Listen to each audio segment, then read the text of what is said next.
makakakwentuhan natin. Of course, sina Joel Bacos ng UP Floorball Club at si Daniel Nicole Aviles ng AQC Women's Floorball Club para pag-usapan ang tungkol sa Philippine Floorball League. Magandang umaga po.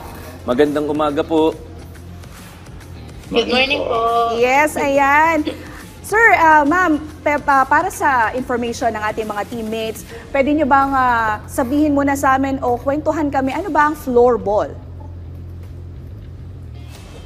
So, ang floorball po ay good morning po sa inyong lahat. I'm Daniel Nicole Aviles po. So, ang floorball po is a indoor sport po siya. So, basically, meron po tayong ginagamit na mga equipments na ang floorball stick and floorball. And then, ang players po is 5, including na po doon ang goalkeeper, or pwede rin pong 6 players, including na ang goalkeeper. So, basically, maano po ito, this is fast-paced po. Fast-paced po ang ating floorball. Paano po ba ito different sa hockey, itong sport na ito? Ang pinagkaiba po niya sa hockey, yung hockey po kasi sa ice, more on ice po, tapos may skate po silang shoes na unlike sa floorball po na naka-rubber shoes, tapos stick and bola po. And then yung sa hockey po kasi 'di ba, may ginagamit pa tayong equipments, yung mga sinusuot nila sa ice rink. While yung sa floorball naman po, jersey and short and then rubber shoes, ayun, para ka lang magba-basketball actually. Ayan, ngayon naman pag-usapan natin, no? Pag-usapan natin, paano ba kayo nagsimula sa floorball? Meron ba kayong background sa hockey? And then, what made you decide to love the sport more? Unahin muna natin, ladies first, si Miss Daniel. So, nagsimula po ako mag-floorball. Actually, may nag-demo po sa school namin, sa Quezon City High School po. And then, na-invite lang din po ako ng aking friend na pumunta sa training. Hindi po ako yung nasama sa demo, pero yung friend ko po na nasama sa demo is in-invite po nila ako sa training. And then, ayun, nagpatuloy lang po ako sa training dahil nagustuhan ko din po talaga yung floorball since bago lang siya sa isip ko, bago lang siya sa paningin ko. So, super interested po talaga ako sa larong to. Si Sir Joel naman, paano ka nagsimula Sa akin po, nung grade 9 po, nagsimula po ako mag-floorball. May nag-demo din po sa school namin. Ang nakakatuwa po dito, hindi po ako umabot sa pagde-demo ng floorball. So na-curious po ako anong feeling pag hawak ko yung stick and yung bola na nagdi-dribble. Ang nangyari po, nagpalista po ako sa mag-open ng tryout po sa school namin. Kaya po din po ako sa floorball. Sir Joel, Miss Daniel, kanina nabanggit nga natin, no, yung pinakamalaking difference talaga ng floorball at hockey kung saan naglalaro. Ang tanong ko, pwede bang laruin itong floorball sa existing na mga sports facilities na meron tayo, like mga basketball court, volleyball court, or meron ba siyang sarili talagang facility talaga? Siyempre po, pwede po siya sa basketball court or volleyball court. Actually, pwede rin po siya sa beach. May meron po tayong mga beach floorball na nagaganap minsan sa Palawan. And then, pwede rin po siya actually sa mga kahit sa bahay lang po. Yes, basta flat po yung floor. Flat surface po, Yes, pwede po ang floorball. Kasi mapupudpud yung blade pag sa mga kalsada ka nag-practice. Ngayon naman po, anyone can answer. Para sa mga teammates natin na hindi familiar, pakipaliwanag lang po, ano po ang Philippine Floorball League at sino-sino po ang pwedeng sumali rito?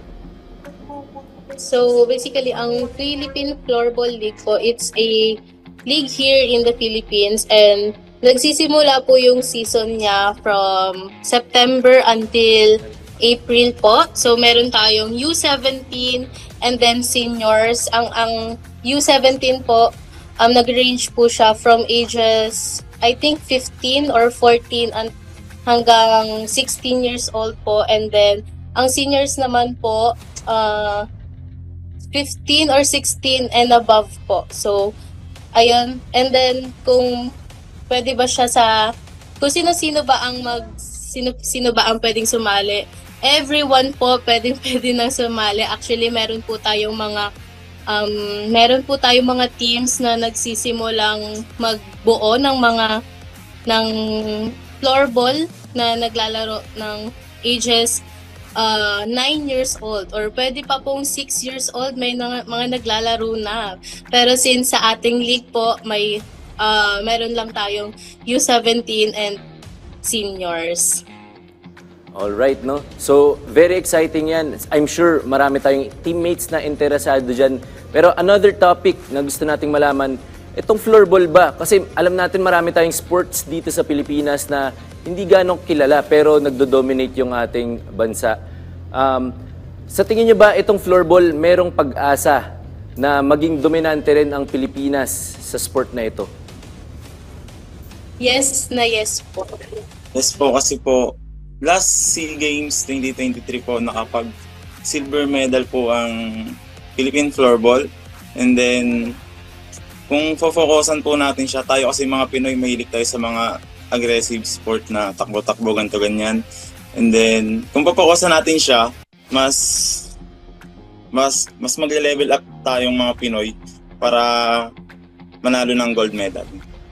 And actually po, may mga Pinoy athletes na po talaga tayong nagko-compete internationally, no? Halimbawa, UMAC, ayan, nag-compete po sila I think sa China po. And then, may mga Filipino rin po tayong mga sumabak sa SEA Games. Ayan, sa SEA Games po meron. And then sa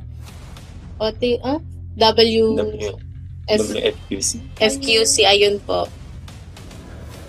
Ayan, so nabanggit nyo nga na we have a chance, malaki ang possibility na talaga mag-e-excel ang Pinoy sa sport na ito. Pero Miss Daniel, Sir Joel, ano sa tingin mo, dapat na rin ba itong isali sa UAAP as one of the events?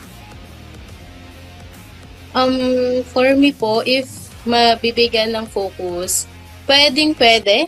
And pwede po, lalong-lalo na if ma-introduce siya sa mga big universities, kasi meron na po siya sa UMAC, may nag-introduce na rin po ng floorball sa Ateneo. Siguro po, pwede siya maipasok sa UAAP. Okay, now, this is your chance po para makapag-invite kung meron kayong mensahe sa lahat ng mga interested sa floorball, saan ba sila pwedeng makipractice or saan sila pwedeng manood. And of course, if meron kayong upcoming events, you can also invite.